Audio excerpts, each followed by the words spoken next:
Taste the Daily.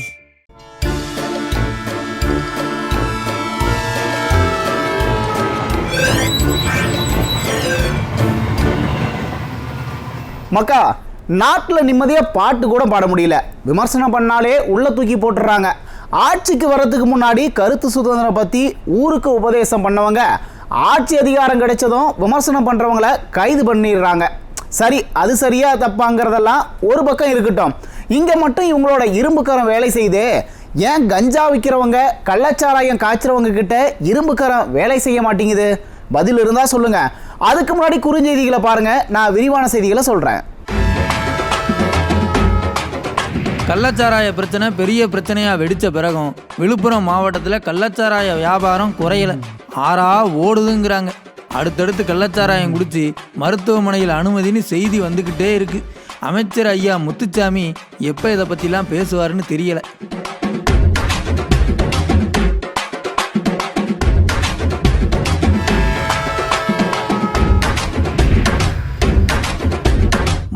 மாடல்னு ஐயா ஸ்டாலின் பண்ணுற பில்டப்பை எல்லாம் அமைச்சர் பிடிஆர் அடித்து நொறுக்கிடுதார். ஐடி துறையில் போதுமான அளவு நிதி ஒதுக்க மாட்டோம், கர்நாடகா தெலுங்கானாவை விட பின்னாடி தான் இருக்கோம்னு முன்னாடி சொல்லியிருந்தார்ல, அதையே இன்னைக்கு திரும்பவும் சொல்லியிருக்காரு. அது மட்டும் இல்லை, முன்னாடி நாம் நல்லா இருந்தோம், இன்னைக்கு அந்த அளவுக்கு இல்லைன்னு சொல்லியிருக்கார்.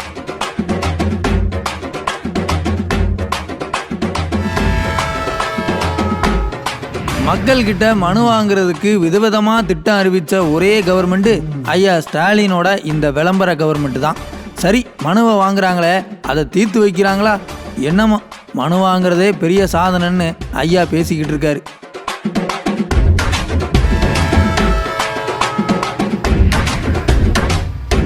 விழுப்புரம் பக்கம் கவர்மெண்ட் ஆஸ்பத்திரியில் உறவுக்காரங்களே நோயாளிக்கு கட்டு பிரித்து சுத்தம் பண்ணிக்கிட்டு இருக்காங்க. செவிலியர்கள் இல்லை போல. சுகாதாரத்துறை ரொம்ப சூப்பராக செயல்படுதப்பா. குறுஞ்செய்திகளை பார்த்துட்டோம், வாங்க விரிவான செய்திகளை பார்க்கலாம். சோத்துல கிடக்கிற கல்லை பொறுக்க சொன்னா சொக்கநாதர் கோவில் தூணை புரட்டுறோம்னு கதை சொல்லுவாங்களாம். அந்த மாதிரி தான் இருக்கு திராவிட மாடல் கவர்மெண்டோட செயல்பாடுகள். அதாவது நாட்டில் கஞ்சா கள்ளச்சாராயம் வெளிநாட்டு போதைப் பொருள்னு 1000 பிரச்சனைகள் இருக்கு. அதையெல்லாம் சரி பண்ணுங்கன்னு சொன்னா மக்கள்கிட்ட மனு வாங்குறோம்னு நாடகம் போடுது திராவிட மாடல். அந்த கொடுமையை பாருங்க. கள்ளச்சாராயம் கஞ்சா போதைப் பொருள் புழக்கத்தை எல்லாம் கட்டுப்படுத்துங்கன்னு தமிழ்நாட்டு தாய்மார்கள் தினம் புலம்பிக்கிட்டு இருக்காங்க. அதையே செய்யாத விளம்பர கும்பல் மக்கள்கிட்ட தனித்தனியாக மனு வாங்கி அந்த மனுவை தீர்த்து வைக்க போகிறாங்களாம். என்னமோ ஐயா ஸ்டாலின் இன்னைக்கு இந்த மனு வாங்குற நிகழ்ச்சியை தொடங்கி வச்சுட்டு மனு வாங்குறதையே ஒரு பெரிய சாதனை மாதிரி பேசிக்கிட்டு இருந்தார். அப்படி பேசையில் ஐயா ஒரு குட்டி கதை ஒன்று சொன்னார், அதை கொஞ்சம் கேளுங்களேன். எடுத்துக்காட்டுக்கு 1-2 சொல்லணும்னா, 2 கடிதத்தை பற்றி சொல்லணும்னா, காஞ்சிபுரம் மாவட்டத்தை சார்ந்த பூரணி என்பவர் தன்னோட வீட்டு வாசல் முன்னாடி கழிவுநீர் தேங்குறது தொடர்பாக எழுதியிருந்த மனுக்கு மக்கள் முதல்வரில் தீர்வு கண்டோம். அதுக்கு நன்றி தெரிவித்தவங்க எழுதின கடிதத்தில் என்ன சொல்லி அதில் குறிப்பிட்டிருந்தாங்கன்னா, இதய நோயாளியான அவங்களுக்கு தேவையான மருந்துகள் அரசு மருத்துவமனைகளே கிடைச்சிடுறதாகவும், ஆனால் ஒரே ஒரு மாத்திரை மட்டும் வெளியிலே வாங்க வேண்டிய நிலை இருக்கிறதாகவும் சொல்லியிருந்தார். அந்த மாத்திரையோட விலை ஒரு அட்டை 215 ரூபா. ஒரு நாளைக்கு 2 மாத்திரைன்னு ஒரு மாதத்துக்கு 60 மாத்திரை சாப்பிடணும். கலைஞர் மகளிர் உரிமை திட்டத்தில் கொடுக்கிற 1000 ரூபாய் இதுக்கு ரொம்ப உதவியாக இருக்கிறதாகவும், கடந்த 8 மாசமா இந்த தொகையில தான் மருந்து வாங்குறதாகவும் அந்த கடிதத்தில் அவங்க சொல்லியிருந்தாங்க. கேட்டிங்களா? அதாவது ஐயா சொல்கிற இந்த கடிதம் உண்மையிலேயே வந்துச்சா இல்லையான்னு தெரியலை. ஏன்னா ஐயா அதை நம்ம கண்ணில் காட்டலை. சரி, அவரே சொல்கிறாருங்கிறதால நம்புவோம். ஐயா ஸ்டாலின் சொல்கிற கதைப்படி பார்த்தா அந்த கடிதம் எழுதின அம்மாவுக்கு உடம்புக்கு முடியலைன்னு தெரியுது. அந்த அம்மாவுக்கு ஏதோ ஒரு குறிப்பிட்ட விலை உயர்ந்த மாத்திரை கவர்மெண்ட் ஆஸ்பத்திரியில் கிடைக்கலன்னு தெரியுது. உரிமை தொகை மூலமாக வெளியில தான் அந்த மாத்திரையை வாங்குறாங்கன்னு புரிஞ்சிக்க முடியுது. இப்போ நம்ம கேள்வி என்னன்னா, அந்த விலை உயர்ந்த மாத்திரை ஏன் கவர்மெண்ட் ஆஸ்பத்திரியில் கிடைக்கல? ஐயா ஸ்டாலின் இந்த கடிதம் கிடைச்சதும் அதைத்தானே யோசிச்சிருக்கணும். அதை விட்டு நான் கொடுக்குற 1000 ரூபாயில அந்த அம்மா மாத்திரை வாங்குறாங்கன்னு கதை சொல்கிறாரு. இதுக்கு ஐயா ஸ்டாலின் வருத்தப்பட வேண்டாமா? கொஞ்சம் கூட கவலை இல்லாமல் பெருமை பேசுகிறார். சார், கவர்மெண்ட் ஆஸ்பத்திரியில் அந்த மாத்திரை ஏன் கிடைக்கலன்னு பாருங்க, அமைச்சரை கூப்பிட்டு கேளுங்க. அதுதான் முதலமைச்சரோட வேலை. அட, நான் சொல்லலை சார், விவரம் தெரிஞ்சவங்க சொல்கிறாங்க.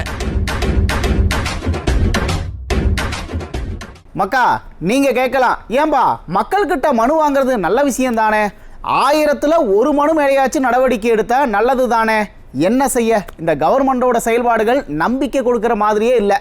மக்கள் கொடுக்குற மனுவை விடுங்க, சட்டமன்ற உறுப்பினர் கொடுத்த கவன ஈர்ப்பு தீர்மானமே கவர்மெண்டோட கவனத்துக்கு வரலன்னு சொல்றாங்க. இவங்க எங்க மக்கள் கொடுக்குற மனு மேல நடவடிக்கை எடுக்க போறாங்க? கள்ளக்குறிச்சி கள்ளச்சாராய மரணங்கள் தொடர்பான வழக்கில் நம்ம திராவிட மாடல் கவர்மெண்ட் ஒரு அதிர்ச்சியான தகவலை கொடுத்துருக்கு. அது என்னன்னா, கள்ளக்குறிச்சி அதிமுக சட்டமன்ற உறுப்பினர் செந்தில்குமார் கள்ளக்குறிச்சி பகுதியில் கள்ளச்சாராய வியாபாரம் நடக்குன்னு 1 வருஷத்துக்கு முன்னாடியே சட்டசபையில் கவன ஈர்ப்பு தீர்மானத்தை கொண்டாந்தார். அதில் இந்த அரசாங்கம் எந்த விவாதமும் நடத்தலை, எந்த நடவடிக்கையும் எடுக்கலை. ஏன் சார் எடுக்கலைன்னு கேட்டால், சட்டமன்ற உறுப்பினர் கொண்டாந்த கவன ஈர்ப்பு தீர்மானம் எங்கள் கவனத்துக்கே வரலைன்னு சொல்லியிருக்காங்க. சட்டப்பேரவை உறுப்பினர் தன் பகுதியில் நடைபெறுகிற ஏதாவது ஒரு விஷயத்தை அரசின் கவனத்தை ஈர்க்கிறதுக்கு கடிதம் கொடுக்கலான் இருக்கு. அதன்படி அவர் கொடுத்துட்டாரா? அப்போ விதி எண் 3 படி 55(3) படி சபாநாயகர் அதை என்ன செய்யணும்னா 7 நாளுக்குள்ள அதை எடுக்கணும். சபையில் எடுக்காட்டும் அரசின் கவனத்திற்கு அதை கொண்டு சென்றிருக்க வேணும். அது என்ன வெறும் பேப்பரா? அப்போ சபாநாயகர் அதை ஏன் வெறுமனே வைத்துக் கொண்டிருந்தார்? அரசின் அதாவது கொடுத்தது உண்மை, அதை இன்றைக்கு அரசாங்கம் ஒத்துக்கொள்கிறது. ஆனால் அது அரசின் கவனத்திற்கு வரவில்லை என்று தலைமைச் செயலாளரே சொல்கிறார். அப்படின்னா யார் தப்பு? சபாநாயகருடைய தவறு. ஆக நான் இதுக்கு மேலே சொல்ல விரும்பல, சபாநாயகர் இதற்கு காரணமாக அமைந்து விட்டார் என்பதாகத்தான் தமிழக அரசினுடைய பதில் மனு. பாருங்க, சட்டசபையில் விவாதம் பண்ண மாட்டாங்க, சரி, அதை புரிஞ்சிக்க முடியுது. அதிமுக கேட்குற கேள்விகளுக்கு பதில் சொல்ல முடியாது. குறைஞ்சபட்சம் சபாநாயகர் அந்த கவன ஈர்ப்பு தீர்மானத்தை பார்த்துட்டு, ஏப்பா கள்ளக்குறிச்சியில் கள்ளச்சாராயம் விற்காங்களாம்ப்பா, என்ன ஏதுன்னு பார்க்கணும்னு பார்த்துருக்கலாம்ல. அரசாங்கத்துக்கிட்ட இந்த தகவலை கொண்டு போயிருந்தா 68 உசுரை காப்பாற்றிருக்கலாம்ல. 10 லட்சம் நிவாரணம் கொடுக்க தேவை இருந்திருக்காது. நம்ம ஊர் மானம் டெல்லி வர காற்றுல பறந்துருக்காது. சரிதானே? அப்போ எம்எல்ஏ சொல்கிற விவகாரமே இந்த அரசாங்கத்தோட கவனத்துக்கு வரமாட்டிக்குன்னு சொன்னால் விளம்பர கவர்மெண்ட்டோட நிர்வாக லட்சணம் எப்படி இருக்குன்னு பார்த்துக்கோங்க. இவங்க கிட்ட மனு கொடுத்தா தீர்வு கிடைக்கும். என்னமோ கதையாக சொல்கிற ஐயா ஸ்டாலினுக்கு தான் வெளிச்சம். 100 நாள் வேலை திட்டத்தில் எவ்வளவு சம்பளம் கொடுக்குறாங்க? ஐயா ஸ்டாலின் ஆட்சிக்கு வந்தா சம்பளத்தை கூட்டுறேன்னு தானே சொன்னாரு, குறைக்கிறேன்னு எதுவும் சொல்லலையே. ஏன் கேட்குறேன்னா, திருவண்ணாமலை பக்கம் 16, 26ன்னு கூலி போடுறாங்களாம். என்ன நடக்குதுன்னே தெரியல. திருவண்ணாமலை மாவட்டம் ஆரணி பக்கம் இருக்கிற கல்லேரிப்பட்டி கிராமத்து பெண்கள் சாலை மறியல் போராட்டம் பண்ணாங்க. என்னன்னா, 100 நாள் வேலை திட்டத்தில் சம்பளம் ரொம்ப கம்மியாக போடுறதா சொல்கிறாங்க. தேர்தல் நேரத்தில் சம்பளத்தை கூட்டி தரேன்னு சொல்லி ஓட்டு வாங்கிட்டு இப்போ இப்படி வயிற்றுல அடிக்கலாமான்னு பெண்கள் கேள்வி மேலே கேள்வி கேட்காங்க. ஓட்டு போட வரும்போது மட்டும் நான் 400 ரூபாய் கூலி போடுறேன், ஓட்டு கேட்க வரும்போது மட்டும் 400 ரூபாய் கூலி போடுறேன்னு சொல்லிட்டு வரீங்க. இப்போ 13 ரூபாய் போடுறேன், 14 ரூபாய் போடுறேன், 15 ரூபாய் போடுறேன்னா இது எந்த விதத்தில் சார் நியாயம்?